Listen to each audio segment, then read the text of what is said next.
Most people consider Alzheimer's disease to be an unreal event that will never happen to them. In reality, Alzheimer is closer than it seems to be. This disease chases 1 in 10 people over the age of 65. It is also progressive and incurable. Let's take a closer look. Alzheimer's disease carries its name by Alois Alzheimer, a clinical psychiatrist who described the first published case of Alzheimer's disease. This disease is the most common form of dementia, and its main characteristic is memory loss. Upon the death of his patient, Alzheimer discovered weird elements called plaques and tangles in her brain. Plaques are the abnormal proteins built up between the nerve cells, and tangles are formed when the fibers of tau proteins twist together. Today we know that these elements are exactly the ones that destroy the brain cells. In the early stages, it becomes difficult for a patient to form new memories, but with time, as these elements spread to the other brain regions, patients start to develop problems with logical thinking, decision-making, controlling moods, and perceiving senses.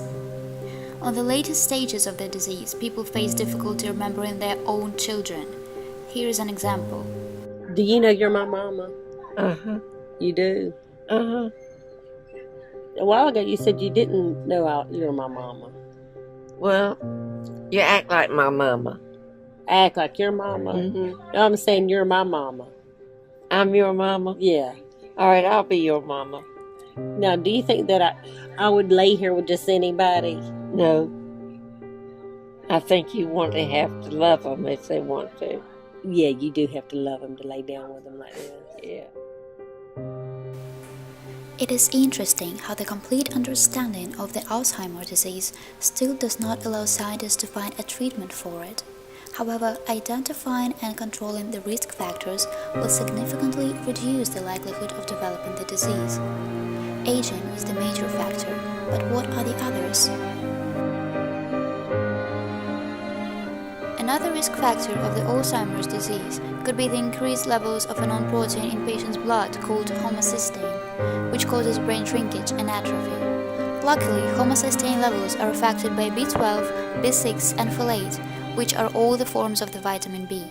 The increased consumption of these vitamins causes homocysteine levels to decrease, therefore slowing down the brain atrophy. One study has shown that 2 years B vitamin treatment slows the brain atrophy in patients with cognitive impairment. Later on, it was found that B vitamin treatment reduces the atrophy in gray matter, which is specifically vulnerable to Alzheimer's disease processing. This brain scan illustrates the difference between placebo and B vitamin treatment groups. As you can see, the brain scan of B vitamin treatment group shows a significantly less damaged brain.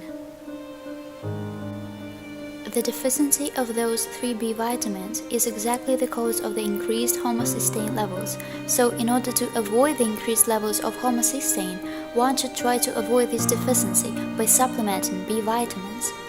This means that by simply regulating and following your diet, you can decrease the risks of developing the Alzheimer's disease by 20%. Next question is, where to find vitamin B to increase its consumption? Most people consume the estimated norm of B12, which can be found in fish, poultry, meat, eggs, dairy, and B6, cereals, beans, poultry, fish, dark leafy greens, papaya, oranges, and melon. However, the diet should also be enriched with folate, which can be found in all types of beans and greens. By enriching the diet with vitamin B, one decreases the homocysteine levels, thus the likelihood of brain atrophy. Even though it is yet not a fact that healthy diet actually prevents the Alzheimer's disease, it is clear that certain amount of vitamin B supplementation helps to stop the brain from destruction. Therefore, it signifies that following a healthy diet slows down or even stops the process of brain cells destruction and fights back the Alzheimer's disease. Well, I love you, Kelly. I love you, Mama.